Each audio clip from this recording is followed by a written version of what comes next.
വൈക്കത്ത് പാചകത്തിന് വേണ്ടി വിറക് ശേഖരിക്കുന്നതിനിടയിൽ വീട്ടമ്മയ്ക്ക് വെയിലിൽ നിന്ന് പൊള്ളലേറ്റു. കരയിൽ സ്വദേശി വിജി ഇന്ദ്രപാലനാണ് സൂര്യാതപമേറ്റത്.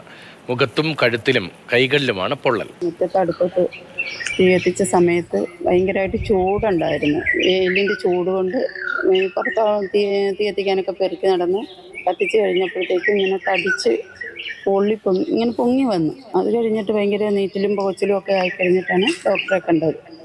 ഡോക്ടർ പറഞ്ഞു ഇങ്ങനെ ലോഷനൊക്കെ തന്നിട്ടുണ്ട്, മരുന്ന് പുരട്ടി. അപ്പോൾ ഈ കുറച്ച് കൂടുതൽ ഇങ്ങനെ തൊലി പോയിട്ടുണ്ടെന്ന് ഡോക്ടർ പറഞ്ഞു. അപ്പോൾ കുറച്ച് ദിവസം എടുക്കും ഇത് മാറാനായിട്ട്.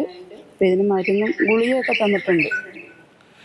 ഷിനോജ് എസ്റ്റിയാണ് വിവരങ്ങൾ. ഷിനോജ്, വെയിൽ കൊണ്ട് പൊള്ളലേൽക്കുന്ന സംഭവങ്ങൾ സംസ്ഥാനത്ത് ഈ ദിവസങ്ങളിൽ കൂടി വരികയാണ്. ഇതെപ്പോഴായിരുന്നു?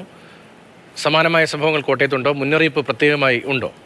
രതീഷ്, ഇന്ന് രാവിലെയാണ് ഈ സംഭവം നടക്കുന്നത്. വൈക്കം കാരയിൽ സ്വദേശി വിജി ഇന്ദ്രപാലനാണ് ഈ സൂര്യാഘാതം ഏറ്റിരിക്കുന്നത്. 59 വയസ്സാണ് പ്രായം. നമുക്കറിയാം, ഈ പശ്ചിമേഷ്യൻ സംഘർഷം കാരണം പാചകവാതകത്തിനൊക്കെ തന്നെ വലിയ രീതിയിൽ പ്രതിസന്ധിയുണ്ട്. അങ്ങനെ ഈ വിജി ഇന്ദ്രപാലൻ്റെ വീട്ടിലെ പാചകവാതകം തീർന്നതിനെ തുടർന്ന് വീടിന് പുറത്തുള്ള ഒരു വിറകടുപ്പിലാണ് അവർ പാചകം ചെയ്തത്. അങ്ങനെ ഈ അടുപ്പിലേക്ക് വേണ്ടി വിറക് ശേഖരിക്കുകയായിരുന്നു. സമീപത്തെ ഒരു പറമ്പിൽ നിന്നാണ് ഈ വിറക് ശേഖരിച്ചത്. ആ സമയത്താണ് ഇത്തരത്തിൽ ഈ സൂര്യാഘാതമേറ്റത്. മുഖത്തും കഴുത്തിലും ഒപ്പം കൈകളിലുമാണ് ഇത്തരത്തിൽ ഈ സൂര്യാഘാതമേറ്റത്.